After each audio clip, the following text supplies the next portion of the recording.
नमस्कार। आज हम एक ऐसे समुदाय की दुनिया में झांकने वाले हैं जो छत्तीसगढ़ और झारखंड के घने जंगलों और ऊंची पहाड़ियों में रहता है। कोरबा जनजाति। इनकी दुनिया मतलब सदियों पुरानी परंपराओं और आज के दौर के बदलावों के बीच एक बहुत ही दिलचस्प संतुलन बनाती है। हाँ, और इसे समझने के लिए हमारे पास कई तरह के स्रोत भी हैं। प्रसार भारती के आर्काइव से एक पुरानी लेकिन बहुत गहरी डॉक्यूमेंट्री है। फिर कुछ हाल की वीडियो रिपोर्ट्स भी हैं और साथ ही जनजातीय कल्याण शोध संस्थान के कुछ दस्तावेज और विकिपीडिया के लेख भी। अच्छा। तो ये सब मिलकर हमें एक तस्वीर देते हैं कि कोरबा समुदाय का जीवन कैसा है, उनकी आत्मा कैसी है। तो हमारा मकसद सिर्फ ये जानना नहीं है कि ये लोग कौन हैं और क्या करते हैं। हम इन स्रोतों की मदद से उस खींचतान को समझने की कोशिश करेंगे जो उनके जीवन में चल रही है।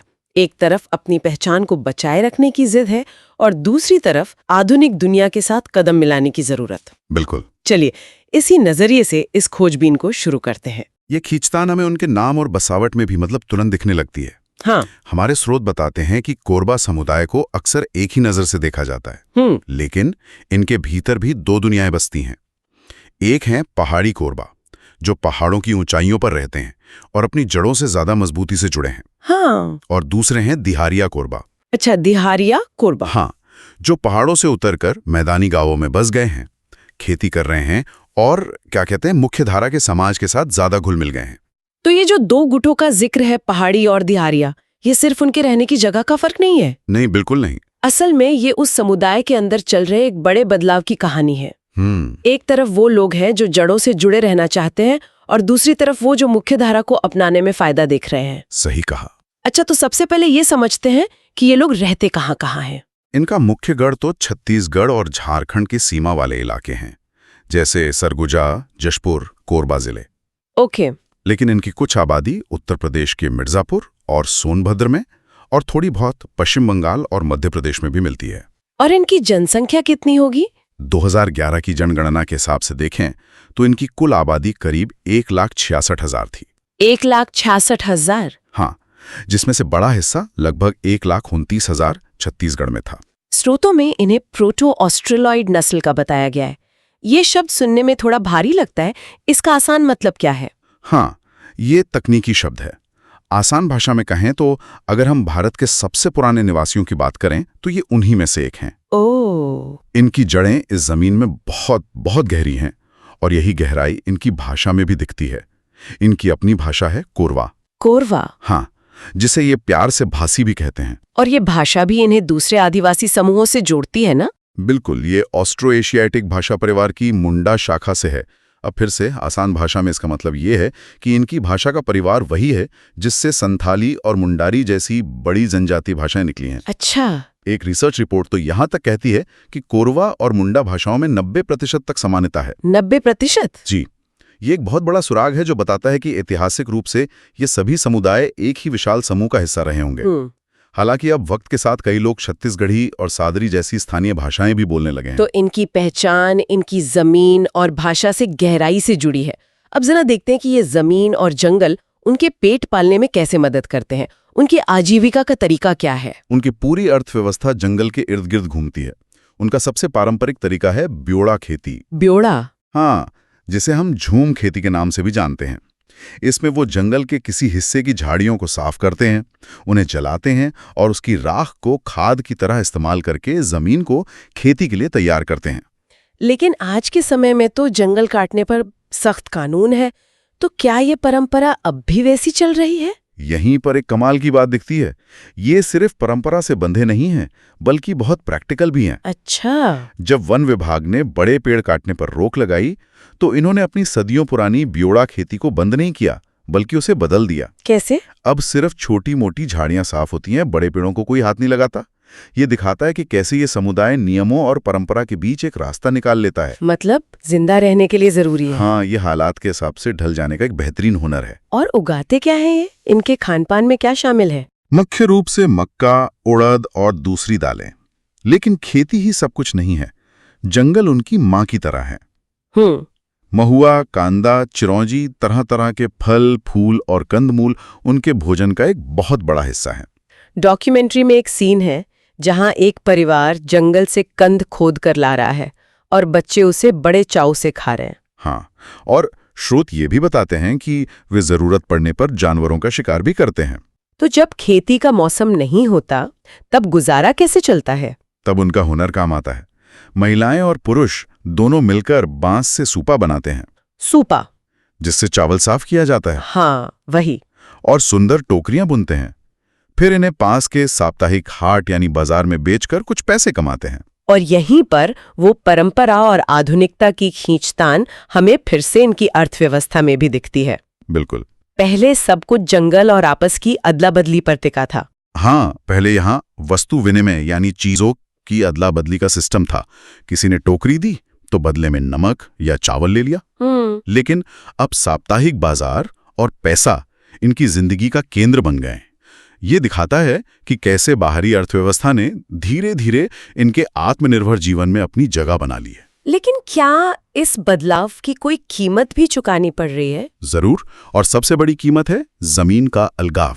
ये एक बहुत बड़ी चुनौती है। जमीन का अलगाव मतलब? एक रिपोर्ट इस बात पर जोर देती है कि कैसे कई लोगों की जमीनें साहूकारों के पास थोड़े से कर्ज के बदले गिरवी रखी गई और वो उन्हें कभी वापस नहीं ले पाए। ओह, ये तो बहुत गंभीर बात है। हाँ, कुछ मामलों में तो 30-35 साल पहले गिरवी रखी जमीनें भी वापस नहीं मिली। जब जमीन चली गई तो कई परिवारों को काम की तलाश में पलायन करना पड़ा। तो ये बाजार और पैसे का सिस्टम इनकी आर्थिक दुनिया तो बदल रहा है, लेकिन इसका असर इनके समाज के अंदरूनी ताने बाने पर कैसे पड़ रहा है? ये बहुत जरूरी सवाल है और इसका जवाब हमें उनकी सामाजिक संरचना में मिलता है, जो अंदर से काफी बटी हुई है। वही पहाड़ी और देहारिया कोरबा? हाँ, देहारिया कोरबा जो नीचे गांवों में रहते हैं और स्थायी खेती करते हैं, वे आर्थिक रूप से ज्यादा संपन्न माने जाते हैं। उनके घर पक्के हैं, उनके पास संसाधन ज्यादा हैं। और पहाड़ी कोरबा? जबकि पहाड़ी कोरबा आज भी ज्यादा पारंपरिक और प्रकृति पर निर्भर जीवन जी रहे हैं। और ये फर्क उनके पहनावे और रहन-सहन में भी दिखता होगा। हाँ बिल्कुल, डॉक्यूमेंट्री में दिखाया गया है कि पारंपरिक रूप से पुरुष सिर्फ एक लंगोट पहनते थे। सिर्फ लंगोट? हाँ, पर अब ज्यादातर लुंगी कमीज या पैंट शर्ट पहनने लगे हैं।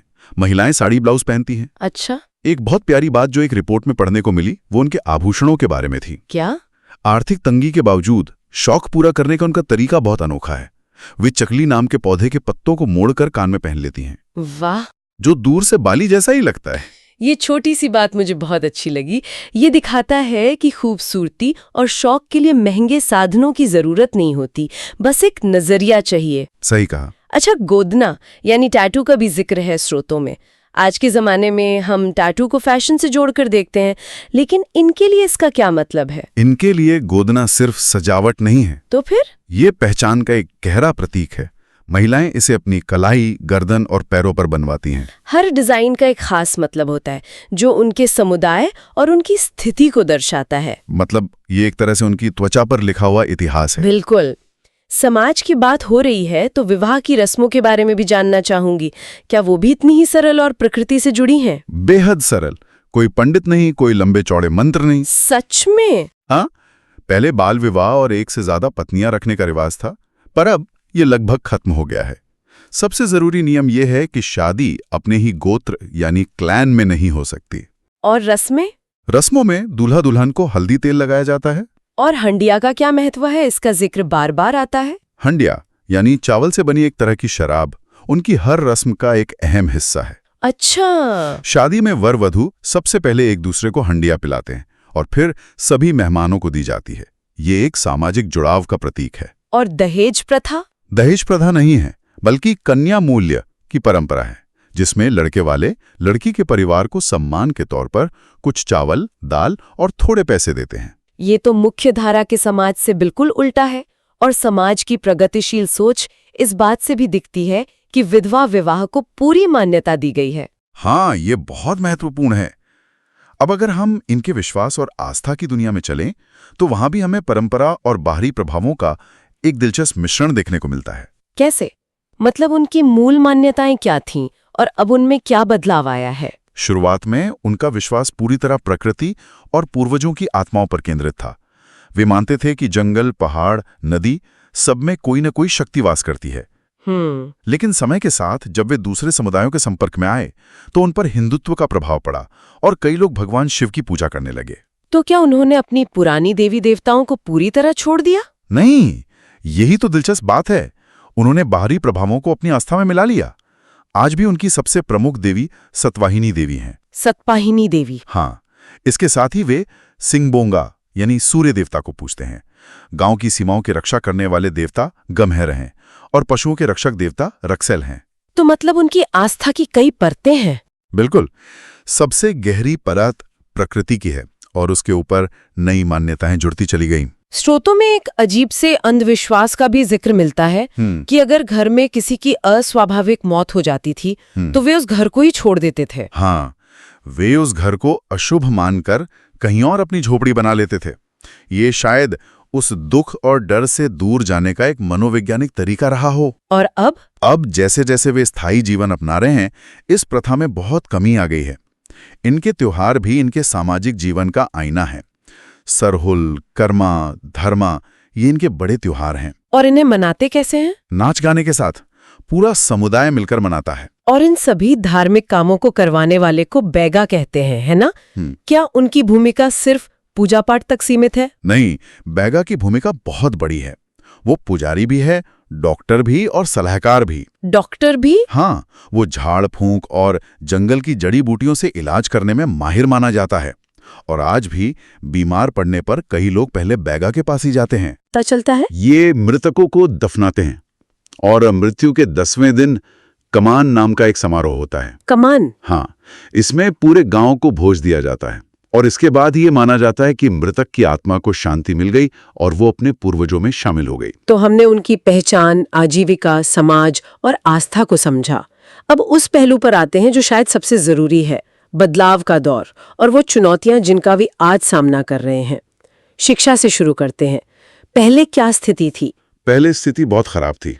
साक्षरता दर मतलब लगभग 0 के बराबर थी। शिक्षा का कोई महत्व ही नहीं था। बच्चे स्कूल नहीं जाते थे? नहीं, बच्चे या तो माँ बाप के साथ काम में हाथ बढ़ाते थे या फिर दिन भर खेलते कूदते रहते थे। उनके लिए स्कूल एक बाहरी दुनिया की चीज थी। लेकिन अब तो इसमें काफी बदलाव आया है। सरकारी और कुछ स्वयंसेवी संस्थाओं ने बहुत काम किया है। हाँ, और इसमें रामकृष्ण मिशन जैसे संगठनों का काम बहुत महत्वपूर्ण रहा है। इनके प्रयासों से कई गांवों में आश्रम स्कूल और छात्रावास खोले गए हैं। अच्छा। इन स्कूलों में बच्चों को सिर्फ किताबी ज्ञान नहीं मिलता, बल्कि उन्हें मुफ्त में वर्दी, किताबें, दोपहर का खाना और रहने की जगह भी मिलती है। और इसका नतीजा क्या हुआ? नतीजा ये हुआ है कि स्कूलों में बच्चों की संख्या बहुत तेजी से बढ़ी है। एक वीडियो रिपोर्ट में कुछ बच्चे बताते भी हैं कि कैसे इन आश्रम स्कूलों ने उन्हें एक नया जीवन दिया है, जहां उन्हें संतुलित आहार और अच्छे संस्कार भी मिल रहे हैं। ये देखना बहुत उम्मीद जगाता है। उम्मीद तो है, लेकिन चुनौतियां भी कम नहीं है। लड़कियों की शिक्षा पर अब भी और ज्यादा ध्यान देने की जरूरत है। कई परिवार आज भी लड़कियों को स्कूल भेजने की बजाय घर के कामों में लगाना बेहतर समझते हैं। और स्वास्थ्य के क्षेत्र में? वहां भी यही कहानी है। सरकार पोलियो उन्मूलन और टीकाकरण के अभियान चला रही है, लेकिन जैसा हमने पहले बात की, कई लोगों का पहला भरोसा आज भी झाड़ फूंक पर ही होता है। लेकिन सरकार ने विकास के लिए सड़कें, पीने के पानी के लिए हैंडपंप जैसी सुविधाएं तो पहुंचाई हैं। हाँ, बुनियादी सुविधाएं पहुंची हैं। अब उन्हें बागवानी और आधुनिक खेती के कामों से जोड़ने की भी कोशिश हो रही है, ताकि जंगल पर उनकी निर्भरता कम हो और उनकी आर्थिक स्थिति सुधरे। लेकिन यहाँ एक बहुत बड़ा सवाल खड़ा होता है। क्या? यही कि इस सारी प्रक्रिया का आखिर मतलब क्या है? तो कोरबा जनजाति की ये पूरी कहानी परंपरा और परिवर्तन के बीच संतुलन बनाने की एक जीती जागती मिसाल है। सही कहा। एक तरफ उनकी अपनी अनूठी सामाजिक संरचना, मान्यताएं और जंगल से जुड़ा हजारों साल पुराना जीवन है, तो दूसरी तरफ शिक्षा, स्वास्थ्य और बाजार से जुड़ने की नई हकीकत है। हाँ, और ये सिर्फ एक जनजाति की कहानी नहीं है।